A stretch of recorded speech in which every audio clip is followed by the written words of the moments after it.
তো আমি আশা করব অন্যান্য রাজ্যের মুখ্যমন্ত্রী কেউ কেউ যেমন কেস করেছে এটা নিয়ে, সুপ্রিম কোর্টে চ্যালেঞ্জ করেছে এই আইনকে, আমি চাইবো আমার রাজ্যেরও মুখ্যমন্ত্রী ম্যাডাম তিনিও যেন এটা চ্যালেঞ্জ করেন তার পক্ষ থেকে। ওয়াকফ আইন যেটা পাস করেছে, এটা একটা সম্প্রদায়ের গলায় পা তোলার জন্য এই আইন পাস করা হয়েছে। প্রশ্ন তো সেই ওই জায়গায় যে এই দরদটা যখন এতদিন পরে আসলো, বাবরি মসজিদটা ভেঙে দেওয়া হলো কেন? আর সেই জায়গায় যখন মসজিদ তৈরি হলো না, ভাঙার পেছনে যৌক্তিকতা কি রইল? গোটা দেশ জুড়ে ওয়াকফ সংশোধনী আইনের বিরুদ্ধে আন্দোলন চলছে। পশ্চিমবাংলার বিভিন্ন প্রান্তেও সেই আন্দোলন কিন্তু ছড়িয়ে পড়েছে। ইতিমধ্যেই ফুরফুরা শরীফের পীরজাদারা এটা নিয়ে কথা বলেছেন। আর আজকে আমরা দেখতে পাচ্ছি যে গোটা বাংলার সংখ্যালঘু সমাজের নেতৃত্বরা, সেই সাথে সাথে অন্যান্য ধর্মের মানুষেরা তারাও এসছেন। ফাইন আর্টস অফ একাডেমি তারা এখানে বৈঠক করেছেন, গোলটেবিল বৈঠক করে রীতিমতো ঐক্যবদ্ধভাবে তারা বার্তা দিয়েছেন এই আইন অবিলম্বে বাতিল করতে হবে। আর এই নিয়ে কথা বলবো পীরজাদা মেহরাব সিদ্দিকীর সঙ্গে। ভাইজান, কি বলবেন, এই একটা আইন আপনারা কেন বাতিল করতে চাইছেন? এটা আইন, দেখুন, আইন তো অনেক বাতিল হয়েছে এর আগে, ইতিহাস যেটা বলে। আইন তৈরি হবে, বাতিল হবে, সেটাও তো সাংবিধানিক ব্যাপার না? আইনকে আইন দিয়ে চ্যালেঞ্জ করা কি হয়নি এর আগে? আপনি বহু আইন আছে যেগুলো বাতিল হয়েছে। দেখুন, এই রিসেন্ট কৃষি বিলের কথা চিন্তা করুন, এ অনেক আইনই বাতিল হয়েছে, আমি তথ্যে যাচ্ছি না। মেন ব্যাপার হচ্ছে আপনাদের এই একটু অনেক পিছিয়ে গেলে গ্যাস চেম্বারে ঢুকিয়ে 60,000 থেকে 65,000 মানুষকে মেরেছিল হিটলার। আইন তৈরি করেই মেরেছিল। আমার দেশে এমার্জেন্সি হয়েছিল, আইন তৈরি করেই হয়েছিল। বিভিন্ন ক্ষেত্রে অনেক রকম আইন হয়েছে, সেটা মানবতার পক্ষে যায়নি, তার বিরুদ্ধে চ্যালেঞ্জ করা হয়েছে, আন্দোলন হয়েছে, নিয়মতান্ত্রিক পদ্ধতিতে গণতন্ত্রকে সামনে রেখে সে আইন প্রত্যাহার হয়েছে। তাই যে আইনটা আমাদের সামনে এসেছে এখন, এই যে ওয়াকফ আইন যেটা পাস করেছে, এটা একটা সম্প্রদায়ের গলায় পা তোলার জন্য এই আইন পাস করা হয়েছে। যেখানে ভারতের সংবিধানের আর্টিকেল 14 দেখুন, আর্টিকেল 26 দেখুন, আর্টিকেল 29 দেখুন, 30 দেখুন। আর্টিকেল 26-এ এবিসি আপনি দেখুন, পরিষ্কার, আরও অ্যাডভোকেটরা ভালো বলতে পারবেন, যে সেখানে পরিষ্কার বলা হচ্ছে যে প্রত্যেকে নিজের নিজের ধর্ম প্র্যাকটিস করার বা ধর্ম পালন করার ধর্মীয় স্বাতন্ত্রতা প্রত্যেকের আছে। সেই স্বাতন্ত্রতায় যখন আঘাত লেগে যায়, আর মজার ব্যাপার হচ্ছে যে অন্য কোনো, দেখুন, সব ধর্মের সমস্ত ধর্মস্থান সুস্থ থাকবে, ঠিক থাকবে, ধর্মীয় সম্পদ ঠিক থাকবে, খ্রিস্টানস বলেন, দেবত্ব সম্পত্তি বলে, এরা যায়। শুধুমাত্র প্রবলেম হচ্ছে কোথায়? ওয়াকফে। প্রবলেম কোথায় হচ্ছে? দেখুন, আজ কোর্টগুলোতে ভর্তি পড়ে আছে divorce, divorce, divorce and divorce. Patch up তো হচ্ছে না, সব ব্রেকআপই হচ্ছে। ডিভোর্স পড়লো কোথায়? ট্রিপল তালাক। তারপরে আসছে কি? Uniform civil code. আরও কত কি আসতে চলেছে, আবার দুদিনের মধ্যে একটা পাস হতে চলেছে। দেখুন, এই আপনার আইনে পরিণতের জন্য প্রসেস আরম্ভ হতে চলেছে। দেখুন, এইভাবে একটা জাতিকে বারবার আঘাত করে, বারবার আঘাত করে, বারবার আঘাত করলে তারা তো একসময় তো গর্জে উঠবেই। সেই গর্জে ওঠার প্রতিফলন দেখতে পাচ্ছেন বিভিন্ন জায়গায়।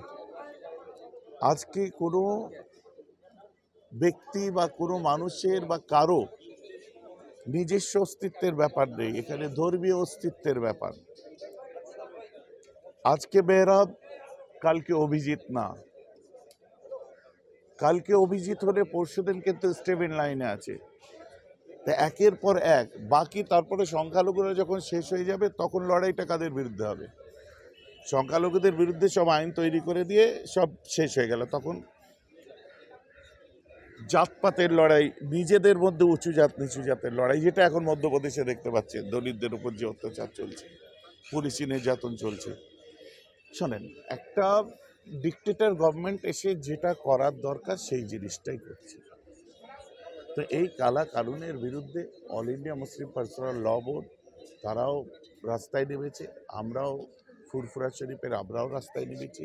আমি বলবো এইখানে কোনো মাসলা, কোনো নিজস্ব মতামতের প্রাধান্য না দিয়ে নিজস্ব বা আপনার কোনো রকম মাসলাকের বৈষম্যের মধ্যে না থেকে সব কাঁধে কাঁধ মিলিয়ে একত্রিত হয়ে এই জায়গায় আমাদের ইমানি দায়িত্ব এই কাজগুলো করার, জাতি ধর্ম নির্বিশেষে। আজও দেখলেন বিভিন্ন ধর্মের মানুষেরা, বুদ্ধিজীবীরা ছিলেন, কিন্তু সবাই মিলে যে কাজ করা হচ্ছে এই কাজটা হোক। কিন্তু এদিকে যোগী আদিত্যনাথ বলছেন যে যারা এই আন্দোলন করবে আইনের বিরুদ্ধে তাদের বিরুদ্ধে ব্যবস্থা নেবে। অলরেডি যারা এই ওয়াকফ আইন এর বিরুদ্ধে আন্দোলন করছে তাদের 2 লক্ষ টাকা করে ফাইন করা হয়েছে। সেটাও সংবিধান তৈরি করে করুক না। এটা তো মেন ব্যাপার কি বলুন তো, মর্যাদা পুরুষোত্তম শ্রীরামের হনুমান তার পছন্দ হচ্ছে না। এখন যোগী বলছে, যোগী আদিত্যনাথের বাঁদরেরা তার কথা শুনবে? আমরা বাবা সাহেব আম্বেদকরের সংবিধান সামনে আছে, সেদিকে লক্ষ্য রেখে এগিয়ে যাবো। আন্দোলন করা প্রতিটি মানুষের গণতান্ত্রিক অধিকার। সেখানে 2 লক্ষ টাকা ফাইন করবে, আপনার বিল ভাউচার সব ঠিকঠাক করে দেবে তো? 2 লক্ষ টাকা জরিমানা করবে, তার বিল ভাউচার সরকারি স্ট্যাম্প মেরে দিতে পারবে তো? তা নাহলে টাকাটা কোথায় যাবে? এইভাবে কালাধান অফিস হচ্ছে নাকি? 15 লাখ টাকা পেয়েছেন আপনি? পাননি তো? আরও কত কি পাওয়ার কথা পেয়েছেন? পাননি তো? তাহলে একে পয়সা তোলার রাস্তা বার হচ্ছে। বাহ, দারুণ। এখানে অমিত শাহ বলছেন, স্বরাষ্ট্রমন্ত্রী, যে এই আইন তো মুসলমানদের উন্নতির জন্য, মুসলমানরা কেন বিরোধিতা করছে? বাংলায় একটা প্রবাদ বাক্য আছে, যার বিয়ে তার বিয়ে না, বিয়ে নয়, বিয়ে নাই, পাড়া প্রতিবেশীর ঘুম নাই, একটা কথা আছে না? আরে অত যদি দরদ আমাদের জন্যই দেখাতে হয়, ভারতবর্ষের কোন মানুষটা চেয়েছিল ভারতবর্ষে রাম মন্দির হবে না? কোন মুসলমানটা চেয়েছে হবে না? সকলেই রাম মন্দির হয়েছে, কোন মুসলমানটা বেজার দেখান তো? ভারতে রাম মন্দির হবে, ভারতে ক্যাথলিক চার্চ হবে, ভারতে রোমান চার্চ হবে, অর্থোডক্সদের প্রার্থনাশালা থাকবে, উইটনেস প্রোটেস্ট্যান্টদের থাকবে, মুসলমানদের থাকবে। কে এতে আপনার নারাজ আছে? কোন মুসলমানটা? প্রশ্ন তো সেই ওই জায়গায় যে এই দরদটা যখন এতদিন পরে আসলো, বাবরি মসজিদটা ভেঙে দেওয়া হলো কেন? আর সেই জায়গায় যখন মসজিদ তৈরি হলো না, ভাঙার পেছনে যৌক্তিকতা কি রইল?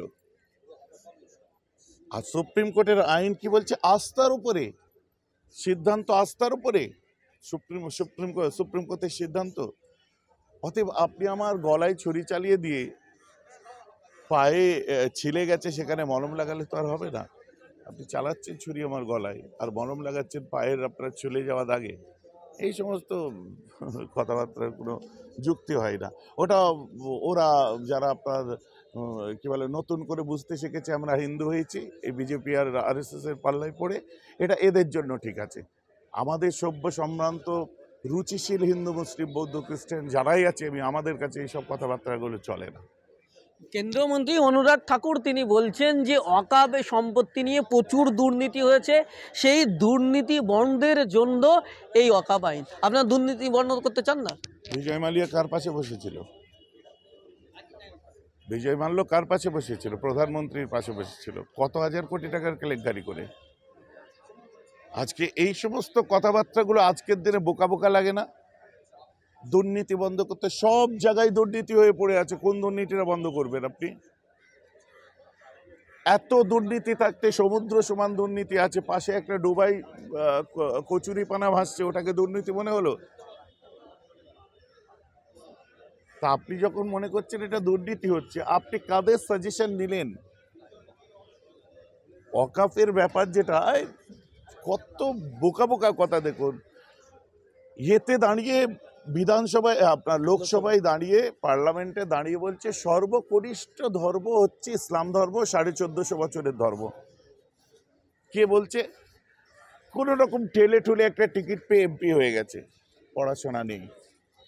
ডেভেনপোর্টে কথা বলেনি, ফিলিপ কেটলি বলেনি, ওয়াশিংটন আরভিং বলেনি, মিস্টার রোজারিও বলেনি, মরিস বুকারি বলেনি, মাইকেল এইচার্ড বলেনি, বিশ্বের বড় বড় লেখকরা কথা বলছে না, প্রত্যেকেই বলছে ইসলাম ধর্মের মধ্যে বহু নবী এসেছে।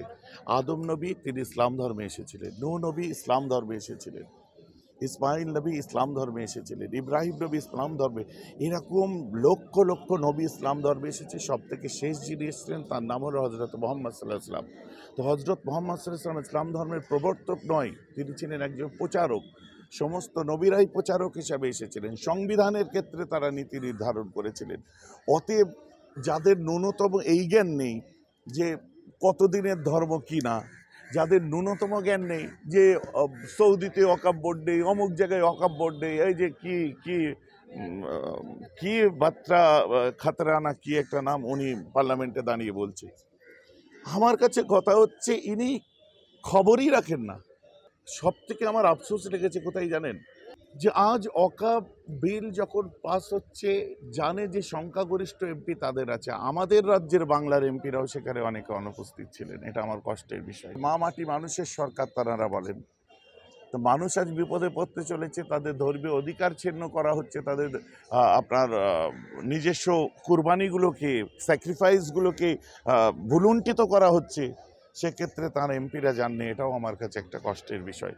তো আমি আশা করব অন্যান্য রাজ্যের মুখ্যমন্ত্রী কেউ কেউ যেমন কেস করেছে এটা নিয়ে, সুপ্রিম কোর্টে চ্যালেঞ্জ করেছে এই আইনকে, আমি চাইব আমার রাজ্যেরও মুখ্যমন্ত্রী ম্যাডাম তিনিও যেন এটা চ্যালেঞ্জ করেন তার পক্ষ থেকে।